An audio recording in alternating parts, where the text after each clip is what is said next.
अस्सलामुअलैकुम दोस्तों, आज मैं इस लेक्चर में आप सबको डिकोडर के बारे में बताऊंगा कि डिकोडर हम कैसे बनाते हैं। तो डिकोडर सबसे पहले मैं एसओपी में बात करूंगा। अब ये देखें तो यहाँ पे टू इनपुट्स हैं, ए और बी। ये जो हैं ये इसकी इनपुट्स हैं इस तरफ, यानी कि एरो का साइन जो है ये इंडिकेट कर रहा है कि ये इनपुट्स है, जबकि ये एरो का साइन अवे जा रहा है, ये फ्रॉम है। और ये जो फ्रॉम है ये इनपुट है, और ये जो अवे है इसका मतलब है कि ये आउटपुट्स हैं। और ये लिखा हुआ है D0 D1 D2 D3। इसे डी से इसी वजह से लिखा है क्योंकि डी जो है, डी का मतलब है डिकोडर। और इसके नीचे जो है सबस्क्रिप्ट लिखे हुए हैं D0 D1 D2 D3 तरतीब से।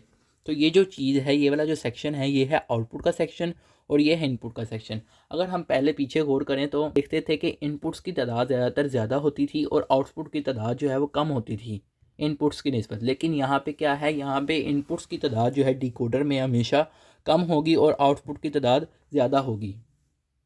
अब ये जो इनपुट और आउटपुट का इसका जो फार्मूला उसमें ये रिलेशन है कि अगर हमारे पास n इनपुट्स हैं डिकोडर में तो उसकी आउटपुट जो होगी वो 2 की पावर n होगी। जिस तरह कि यहाँ पे मैंने देखा, यहाँ पे 2 इनपुट्स थी तो 2 इनपुट्स लिखे इंटू 2 की पावर। तो सबसे पहले 2 लिखा जो कि ये है 2 इनपुट्स वाला है, और ये 2 फार्मूले का, और n की जगह 2 लिखा जो कि इनपुट है। तो अगर हमारे पास n इनपुट्स हैं डिकोडर में तो उसकी आउटपुट जो होगी वो 2 की पावर n होगी। ये इंपॉर्टेंट पॉइंट भी है, इंपॉर्टेंट फार्मूला भी एमसीक्यूज़ के रिलेटेड। तो अब इस फार्मूले से हमें ये भी पता चला कि इनपुट्स की तादाद जो है डिकोडर में हमेशा कम होगी, आउटपुट की तादाद इनपुट की तादाद से ज़्यादा होगी। अब हमें ये कैसे पता चलेगा कि ये जो D0 है ये क्या है, D1 क्या, D2 क्या, D3 क्या है, तो ये भी आपको बता देता हूँ। अगर आप यहाँ पे देखें सबसे ऊपर डेसिमल जो है, डेसिमल में हम 0 लिखते हैं, और अगर हमने उसे 2 बिट बाइनरी में शो करना है तो हम इसे 0 लिखेंगे। और अगर ए बी फ़र्ज़ करें, जिस तरह यहाँ पे भी ए बी इनपुट है, तो ए बी इनपुट पे हम इसे किस तरह रिप्रेजेंट करते हैं, तो हम इसे एसओपी में ऐसे लिखते हैं ना, ए नोट बी नोट। मीन्स के 0 की जगह जो है वो वेरिएबल का कॉम्प्लीमेंट आता है एसओपी में, और बी है तो बी की जगह, यानी कि ये 0 जो है ये। तो बाइनरी में अगर हम, जैसा कि मैंने आपको पहले भी समझाया कि ये ए बी है, तो ए के नीचे जो अगर 0 होगा ए वाली लाइन में तो हम उसे ए नोट लिखते हैं, और बी के अगर नीचे 0 है तो उसे बी नोट लिखते हैं। अब जाहिर बात है ये एसओपी में है तो ये आपस में क्या होते हैं, मल्टीप्लाई होते हैं। मीन्स कि अगर डेसिमल में 0 है तो उसे एसओपी फॉर्म में A complement B complement show करते हैं। तो फिर D0 में भी क्या लिखेंगे, ए कॉम्प्लीमेंट बी कॉम्प्लीमेंट। इसी तरह अगर हम डेसिमल में 1 को देखें तो 1 को जो है, अगर डेसिमल में 1 है तो बाइनरी में अगर हमने उसे शो कराना है तो 0 1 लिखते हैं। और 0 1 का मतलब यानी कि ए के नीचे 0 आ रहा है तो इसका मतलब ए कॉम्प्लीमेंट, और बी के नीचे 1 आ रहा है तो फिर बी, यानी कि हम 0 को कॉम्प्लीमेंट शो करते हैं और 1 को एक्चुअल वेरिएबल। इसी तरह यहाँ पे देखें 2 जो है वो 1 0 है, तो 1 जो है ए की लाइन में आ रहा है तो इसे ए लिखेंगे, 0 जो है बी की लाइन में आ रहा है तो इसे बी कॉम्प्लीमेंट लिखेंगे, यानी 0 बी कॉम्प्लीमेंट। इसी तरह 3 है तो ये 1 1 होता है बाइनरी में, जब इसे कन्वर्ट करें 2 बिट बाइनरी में। 2 बिट बाइनरी में इसी वजह से करें क्योंकि हमारे पास 2 वेरिएबल है, जितने जितने वेरिएबल होंगे हम उसके हिसाब से करेंगे। जैसा कि यहाँ पे 2 वेरिएबल हैं, इनपुट में ए बी है तो इस वजह से 2 बिट में करेंगे।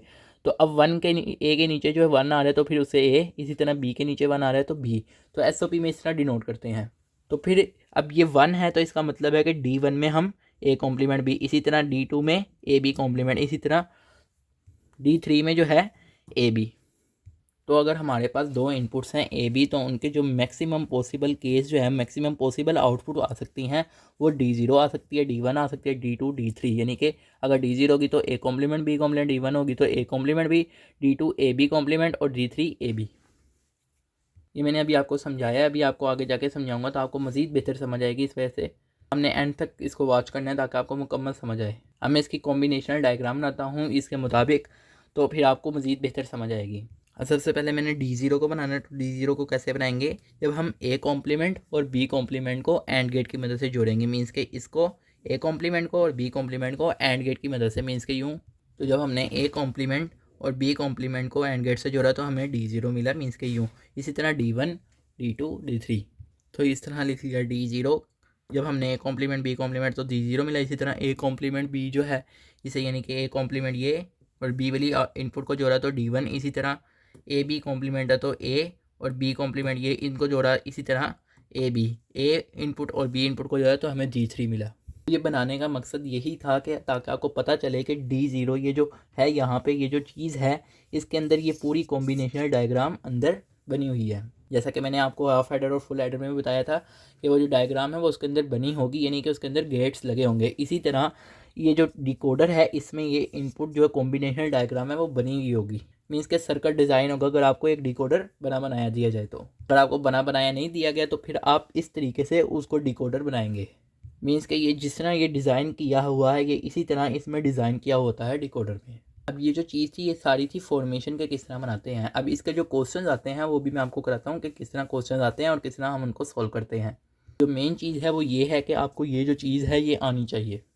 अब आगे समझेंगे आपको मज़ीद बेहतर समझ आ जाएगी। अब ये फंक्शन लिखा हुआ है, फंक्शन ए बी जो है ये सिग्मा 02 लिखा हुआ है। अब इसमें क्या करना है, सबसे पहले तो आपने डिकोडर बनाना है। वो कहेगा कि इसको इस एक्सप्रेशन को डिकोडर की में शो कराओ, या इस एक्सप्रेशन के मुताबिक जो है या इसके मुताबिक जो है जो गिवन इनपुट दी हुई है उसने या आउटपुट दी हुई है उसके मुताबिक आप डिकोडर बनाओ। तो अब ये देखें सिग्मा 02। अब सिग्मा 02 का मतलब ये है कि जो ज़ीरो वाली है D0 मीन्स के इसी तरह D2 यानी कि जो होगा उसके मुताबिक वो वाला D0 और D2 जो है डिकोडर हम इसको और गेट की मदद से कंबाइन कर देंगे। इसके यूँ यानी कि इस तरह, यानी कि ये जो है ये 0 वाला था तो 0 वाला और ये 2 वाला था डिकोडर, इसको हमने और गेट से अटैच कर दिया। अब यहाँ पे कुछ दोस्तों को थोड़ी सी प्रॉब्लम होती है, कुछ कन्फ्यूजन हो जाती है। तो ये जो है यहाँ पे ये जो एंड गेट लगे हैं यहाँ पे तो और गेट लगा है तो ये कन्फ्यूजन होती है। तो ये जो एंड गेट हैं ये असल में इसके अंदर बने हुए हैं, मीन्स के यहाँ पे भी इसके अंदर एंड गेट जुड़े हुए हैं। तो उनकी कन्फ्यूजन को दूर करने के लिए मैंने आपको बता रहा हूँ कि ये जो एंड गेट हैं ये इसके अंदर जो हैं D0 D1 D2 के अंदर तरतीब से जुड़े हुए हैं। ये हमें बनाने की ज़रूरत नहीं, जब हम ये लिख लेंगे तो हमें ये बनाने की ज़रूरत नहीं पड़ेगी कॉम्बिनेशनल डायग्राम को। अब ये तो समझ आ जाती है, लेकिन हमें कैसे पता चलेगा कि हमने और गेट लगाना है या एंड लगाना है या नैंड लगाना है या नोड लगाना है। तो ये हमें कैसे पता चलेगा ये मैं बता देता हूँ। अब और गेट जो है ये हमें ऐसे पता चलेगा सिग्मा की वजह से। अगर सिग्मा का साइन यूज़ हो रहा है और उसके अंदर जो चीज़ें हैं फिर हम उस चीज़ को जो है और गेट से जोड़ेंगे। अब यहाँ पे आप एक और चीज़ देखें, अब ये सिग्मा 02 है। अब इसको मैंने आपको पहले भी बता चुका हूँ कि सिग्मा 02 को हम एक और तरह से रिप्रेजेंट कर सकते हैं, यानी हम लैम्डा 13 करेंगे। मीन्स कि ये जो सिग्मा 02 जो है ये लैम्डा 13 के भी बराबर हो सकता है। देखें ये लैम्डा 13 में तो है, लेकिन हमारा जो डिकोडर है ये SOP फॉर्म में, ये POS में नहीं है। तो अब हम SOP वाली टर्म को हम लैम्डा में कन्वर्ट कर रहे हैं, तो फिर हम 1 और 3 को जो है वो हम नोर गेट से जोड़ेंगे, क्योंकि असल में हमने जो कन्वर्जन की है वो हमने सिग्मा से की है। तो हम क्या करेंगे फिर हम इसको, तो जो पाई वाली टर्म्स हैं इनको हम किससे जोड़ेंगे, नोर गेट से जोड़ेंगे। मीन्स के यूँ, तो अब ये जो टर्म है ये 1 वाली टर्म है, ये 3 वाली टर्म है, अब हमने इसे नोर गेट से जोड़ा क्योंकि ये पाई में है और हम इसे SOP में कर रहे हैं। 4 रूल्स हैं एक किस्म के, यानी कि एक हमने है कि और नोर कैसे लगाना है, एंड और नैंड कैसे लगाना है।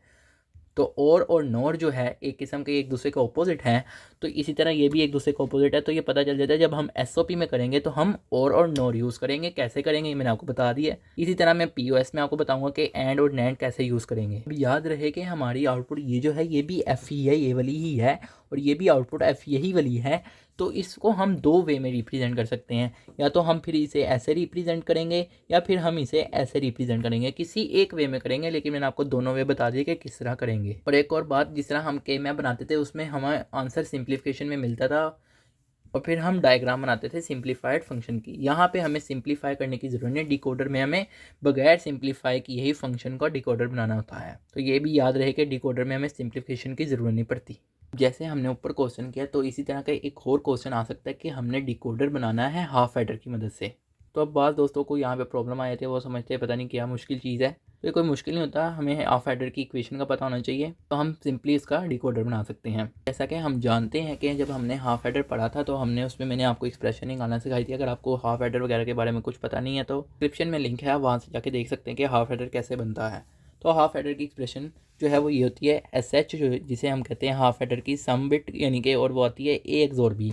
और A XOR B को हम कैसे शो करते हैं, A complement B plus AB complement. और इसी तरह जो CH होती है मीन्स के कैरी बिट जो होती है उसे हम AB हमने निकाला था उसका आंसर, उसकी जो एक्सप्रेशन निकलती है CH की यानी कैरी बिट की हाफ एडर की मदद से, तो वो निकलती है AB। अब ये देखें ना कि ये सम ऑफ मिन टर्म्स है ना, ये A.B जो है A complement B plus AB complement. अब इसे मैंने सिग्मा फॉर्म में शो करना, तो कैसे करेंगे। अब देखें A कॉम्प्लीमेंट B क्या है, डेसिमल में 1 है। इसी तरह AB कॉम्प्लीमेंट क्या डेसिमल में 2, मीन्स कि यहाँ पे सिग्मा के अंदर क्या आएगा 1 2। तो इसी तरह अगर हम देखें CH की जो एक्सप्रेशन है वो है AB, और AB जो है वो डेसिमल में क्या आता है 3, मीन्स के सिग्मा 3। तो ये इस तरह हमने लिखना है, ये आपको आता भी होगा कि हम किस तरह min of sum of min term में लिखते हैं।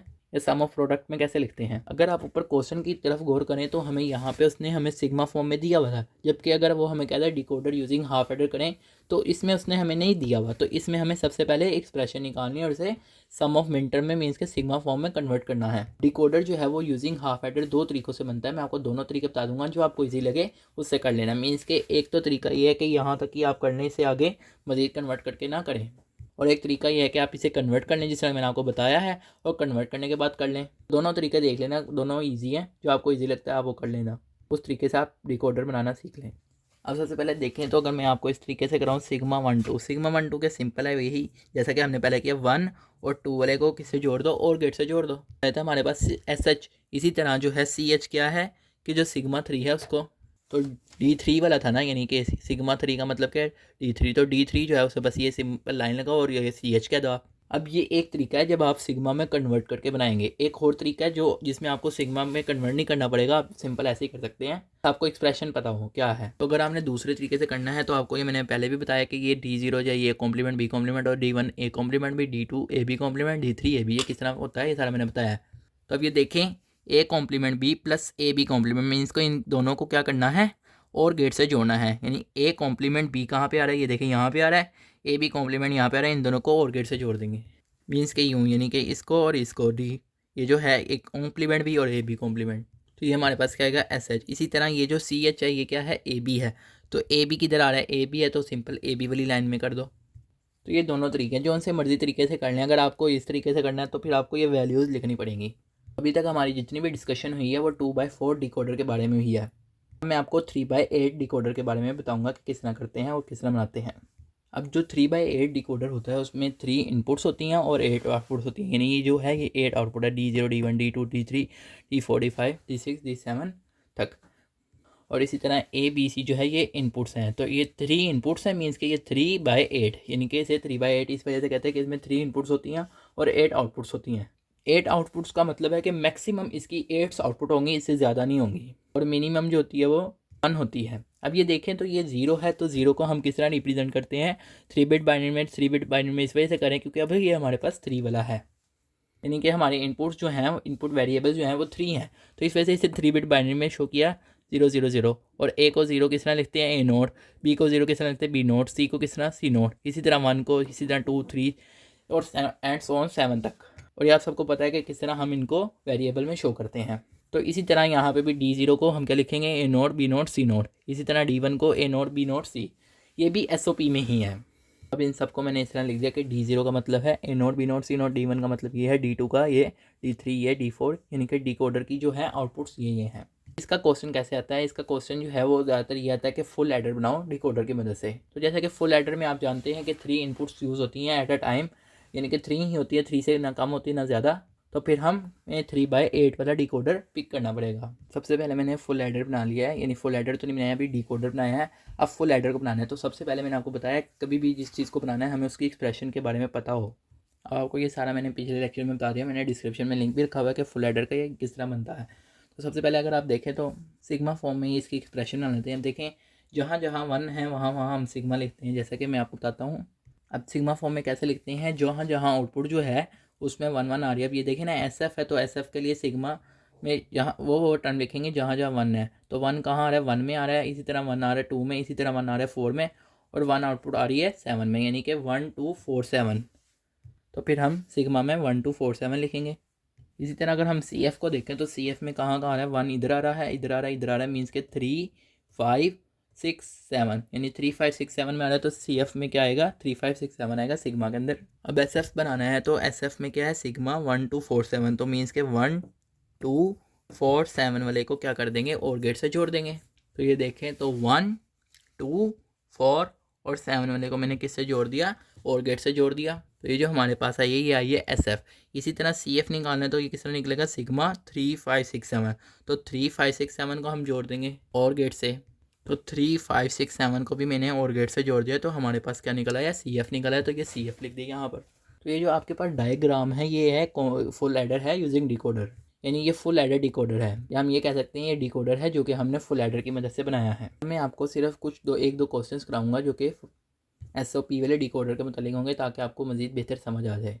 अब अगर आप यहाँ पे गौर करें तो ये दो हैं, एक F1 है एक F2 है। अब F1 है सिग्मा 1 2 3। अब मैंने आपको कहा था ना कि हम इसे पाई में भी कन्वर्ट कर सकते हैं, तो पाई में कन्वर्ट हमने करना ही क्यों था? देखिए हमारी जो कोशिश होती है वो होती है कि कम से कम आउटपुट को हम कंबाइन करें, ठीक है। यानी कि अगर हमारी कोशिश होती है कि अगर हमसे कम आउटपुट कंबाइन हो सकती है तो हमें उसे कंबाइन करें। और यहाँ पे देखें ना सिग्मा 1 2 3 है। अब यहाँ पे 3 आउटपुट को हमें कंबाइन करना पड़ेगा, यानी कि D1 को D2 को D3 को कंबाइन करेंगे तब जाके बनेगा। लेकिन मैं इसे 5 0 भी तो कह सकता हूँ, यानी कि ये सिग्मा 1 2 3 इसमें कौन सी टर्म नहीं है, तो 0 वाली नहीं है, तो फिर मैं इसे सिग्मा की जगह 5 लिख दूंगा, जो टर्म नहीं है तो वो 5 वाली टर्म में लिख दूंगा, टर्म में मीन्स के।